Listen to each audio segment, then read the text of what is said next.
by now we're really down to the essentials of this, which is that the Iranians want to leverage the power that they discovered during the recent conflict, all-out conflict, i.e. the power to control traffic through the Strait of Hormuz, and as they would hope, to raise money from that. Mark Urban is here, as he is every Monday, to talk us through the big foreign policy, diplomatic and defence stories. Hello, Mark. Morning, Hugo. Good morning. So, President Trump has denounced Iran's negotiators as evil and sick people after a fresh wave of US strikes led to Tehran declaring the Strait of Hormuz to be closed. The US insists the vital shipping route remains open. Overnight, US Central Command said it had launched a third round of strikes targeting Iran's ability to attack commercial shipping in the Strait. Mark, look, how significant is this latest escalation compared with the sort of previous escalations, previous breakdowns in negotiations we've had? Well, I mean, I think it is pretty significant. On the other hand, it does not appear to be a return to all-out fighting between the sides. It's interesting. I mean, the Iranians, in response to these rounds of US strikes, have hit Gulf states, American allies like Kuwait, Bahrain, some drones and missiles fired at Qatar too. But the Israelis, for example, have not become involved either in attacking Iranian targets or indeed in being on the receiving end of Iranian attacks. The Houthis in Yemen have not become involved. So to that extent, things have been limited. But when you say that, when one says that the Americans did 140 airstrikes yesterday, you know, that's not so limited. So the thing has increased in scope, and what's happening is it's essentially a struggle for the control of the southern channel through the Strait of Hormuz. Now, that's the one closer to the Gulf Emirate of Oman, which it tries to be fairly neutral, but it's more in the Western camp than the Iranian one, if you like.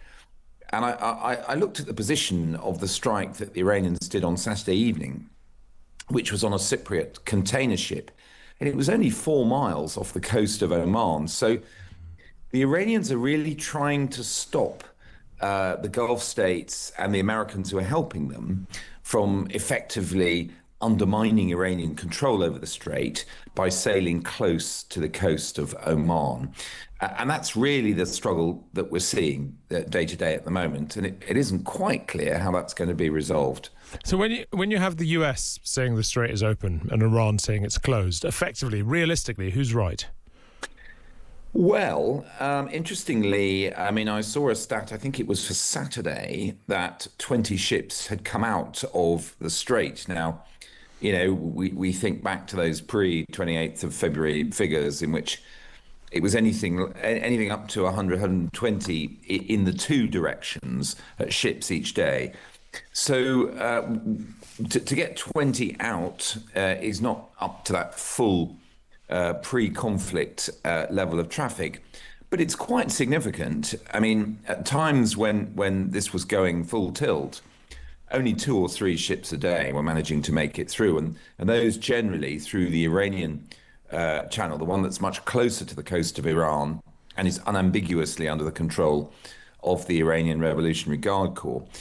So I think what's happening from the Allied side or coalition side, whatever you want to call it, America and its Gulf state allies, is they're just trying little by little to sort of lever open or deny Iranian control.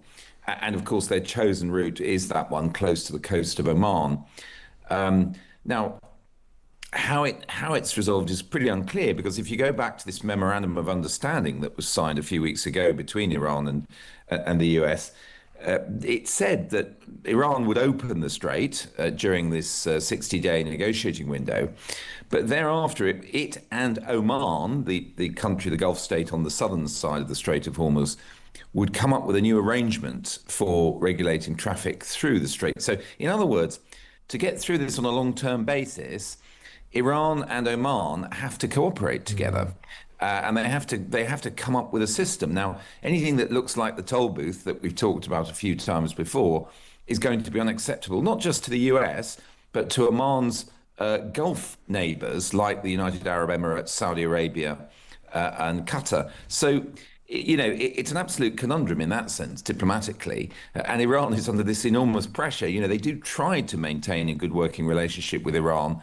and try to be a diplomatic bridge, but they're under enormous strain. And it's not clear whether they'll continue to sort of enable the passage of ships through this southern channel close to their own coast, or get into a de facto cooperation with Iran over it. I know it can be a mistake, Mark, to try and read too much into the actual words that Donald Trump says, but when he's describing Iran's negotiators as evil and sick people, that does make it sound a bit like he's not he's not really relying on a diplomatic solution, because these are, of course, the people he's going to have to sit down and talk with.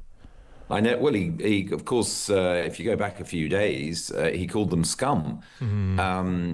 Look, we know this. Look, you could argue that Iranian leaders over the years have come up with some pretty blood-curdling rhetoric vis-a-vis the West and Israel.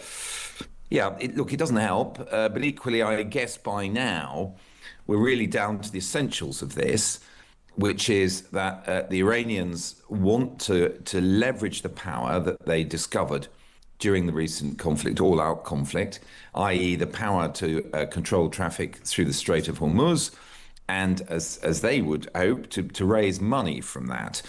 And they also want, through the Memorandum of Understanding, to free up many billions in frozen funds across the Gulf and elsewhere, a little bit of which has started to move before this latest upsurge. That's what they want. And I guess Trump's calculation is, the war of words is not that relevant in that context. I mean, the Iranians occasionally complain about Trump and, of course, criticize him in their own terms. But ultimately, I think as long as there's a common interest in trying to get things moving again, trade moving again, the Iranians need the money. But of course, the US doesn't want them to be able to lock in their dominance on the Strait and impose the so-called tolls or some other system for taxing the traffic that goes through. Mark, look, linked to this, I suppose, you've also been writing about economic warfare in current conflicts. What do you mean by economic warfare? What does that mean in practice? Yeah, well, this is a blog I wrote on the Substack platform, if listeners want to check that out. I mean, essentially, I just thought it was quite interesting looking over the last week or two at the activities, obviously, what we've been talking about, Iran trying to leverage its hold over the Strait of Hormuz. The fact that the only thing that seems to get the Iranians to the table is the economic blockade that the Americans imposed, and attacks on their economic infrastructure. In other words, the way the war started initially, of trying to destroy their missile forces, things like that, really didn't show any sign of getting them into negotiation during the weeks that was going on. And then also looking at what Ukraine is doing in Russia. Now, I think for lots of reasons, some of it to do with the law of armed conflict, in Western countries, we don't like to talk about hitting economic targets. Indeed, you can argue in circumstances it's against international law to strike a place like a power station or an oil refinery simply because it's an important part of the economy of another country. Generally, the lawyers who sign off on airstrikes tend to use this sort of dual-use terminology and say, well, this oil refinery is very important to the Russian war effort in eastern Ukraine or something like that. I think Ukraine is kind of beyond that now. And I guess my purpose in writing that blog was just to flag up how strikes on one another's economic infrastructure and blockade, which is, something we haven't seen certainly carried out by Western nations for many, many years, are now central to the conflicts we're seeing in the Gulf, in Ukraine. And in that sense, it's another way in which what we sometimes call the rules-based order is under great strain, because, those restrictions we like to think that were being adhered to in terms of hitting infrastructure are not necessarily there anymore. I mean, of course, we can intellectually look at this and say, look, destroying a lot of Putin's oil refineries does in some ways undermine his ability to make war in Ukraine. But we can also see that it massively inconveniences the Russian population, who are in 8-hour queues to get petrol and all the rest of it. And in that sense, it is clearly part of the Ukrainian strategy to remind Russians of the war and to make it come at a cost to them. Finally, Mark, and I'm afraid we haven't got long, but Keir Starmer's duties haven't concluded yet. He's co-chairing a meeting of the Coalition of the Willing with Emmanuel Macron today to discuss continued support for Ukraine, and he's expected to sign Britain up to a €60 billion EU defence loan scheme as one of his last acts in government. What's the point of this? What's the coalition hoping to achieve that existing NATO and EU structures can't achieve for themselves? Well, always the question with Ukraine, and it's been one for the last couple of years, but of course it's become much more of a vexed issue since Donald Trump came to power, is cash.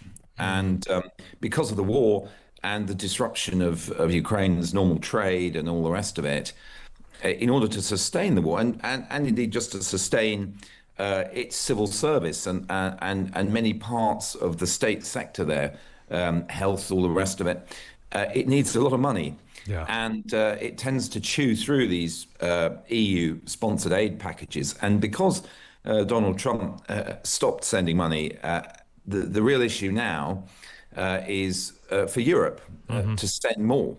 And of course, some of that money is kind of recycled into the economies of European countries, making weapons for Ukraine that are then shipped to them. So there are some benefits, if you like, if you want to put it in those terms, for the European taxpayer. Mark Urban, thank you very much indeed. Always an education. Good to have you with us.